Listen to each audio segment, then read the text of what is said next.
ನಾನು ಫಾಲೋ ಮಾಡ್ತಿರೋ 16:8 ಇಂಟರ್ಮಿಟೆಂಟ್ ಫಾಸ್ಟಿಂಗಲ್ಲಿ ಇವತ್ತು ಏನೇನು ತೊಗೊಂಡೆ ಅಂತ ನೋಡೋಣವಾ. ನನ್ನ ಮೀಲ್ ಪ್ಲ್ಯಾನ್ ಪ್ರಕಾರ ಇವತ್ತು ಎಲ್ಲ ತರಕಾರಿಗಳನ್ನ ಬಳಸ್ಕೊಂಡು ಶಾವಿಗೆ ಬಾತ್ನ ಮಾಡ್ಕೊತಾ ಇದ್ದೀನಿ. ಅದ್ರ ಜೊತೆಗೆ ಕ್ಯಾರೆಟ್, ಬೀನ್ಸ್, ಎಲೆಕೋಸು ಇದನ್ನು ಬಳಸ್ಕೊಂಡು ಪಲ್ಯನ ಮಾಡ್ಕೊತಾ ಇದ್ದೀನಿ.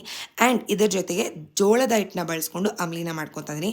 ಫಸ್ಟ್ ಟೈಮ್ ನಾನು ಈ ಅಂಬ್ಲಿನ ಟ್ರೈ ಮಾಡ್ತಿರೋದು. ಯೂಶ್ವಲಾಗಿ ರಾಗಿ ಅಂಬ್ಲಿನ ಮಾಡ್ಕೊತಿದ್ದೆ. ಆ್ಯಂಡ್ ಪ್ರಾಸೆಸ್ ಸೇಮ್ ಆಗಿರುತ್ತೆ. ತಣ್ಣೀರಿಗೆ ನಾವು ಜೋಳದ ಹಿಟ್ಟನ್ನ ಮಿಕ್ಸ್ ಮಾಡಿಕೊಂಡು ಕಡಿಮೆ ಉರಿಯಲ್ಲಿ ಚೆನ್ನಾಗಿ ಬೇಯಿಸ್ಕೋಬೇಕಾಗತ್ತೆ. ಆ್ಯಂಡ್ ಇದಕ್ಕೆ ನಾನು ಶುಂಠಿ, ಜೀರಿಗೆ, ಹಸಿರು ಮೆಣಸಿನ್ಕಾಯಿ ಈ ಮೂರನ್ನು ತರಿಯಾಗಿ ಗ್ರೈಂಡ್ ಮಾಡಿಕೊಂಡು ಆ್ಯಡ್ ಮಾಡಿದ್ದೀನಿ. ಚೆನ್ನಾಗಿ ಕುದಿಸ್ಕೊಂಡು ಕಂಪ್ಲೀಟಾಗಿ ಕೂಲ್ ಡೌನ್ ಆದಮೇಲೆ ಮೊಸರನ್ನ ಆ್ಯಡ್ ಮಾಡಿ ಅದಕ್ಕೆ ಜೊತೆಗೆ ಬೇಕಂದರೆ ಈರುಳ್ಳಿ ಕೂಡ ಆ್ಯಡ್ ಮಾಡ್ಬೋದು.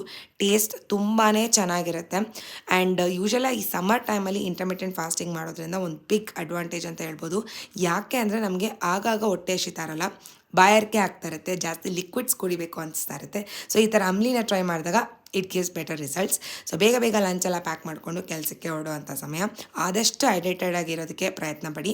ನನ್ನ ಫಸ್ಟ್ ಮೀಲ್ ಇರೋದು 12 PM ಆ್ಯಂಡ್ ಇವತ್ತು ಲಂಚ್ ಏನೇನು ಪ್ಯಾಕ್ ಮಾಡ್ಕೊಂಡಿದ್ದೆ: ಜೋಳದ ಅಂಬ್ಲಿ, ಕ್ಯಾರೆಟ್ ಪಲ್ಯ, ಬೀನ್ಸ್ ಪಲ್ಯ, ಕ್ಯಾಬೇಜ್ ಪಲ್ಯ ಆ್ಯಂಡ್ ಅದ್ರ ಜೊತೆಗೆ ಸೇಮಿಯಾ. ಇದ್ರ ಜೊತೆಗೆ ಮಲ್ಟಿ ವಿಟಮಿನ್ ಗಮ್ಮಿ ಒಂದು ತೊಗೊತೀನಿ.